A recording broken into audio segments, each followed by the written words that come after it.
Nandito kami sa Murakabat Night Market ng Dubai. Okay pa ba ang hair ko? Hindi pa ba nagngangaran? And kakanta yung friend ko mamaya. Tagalog naman dahil. And may singer doon sa stage.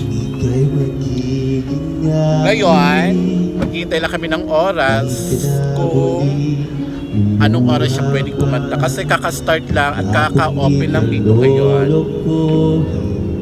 So maghihintay kami ng oras na pwede na siyang sumanang sa pagkanta. So,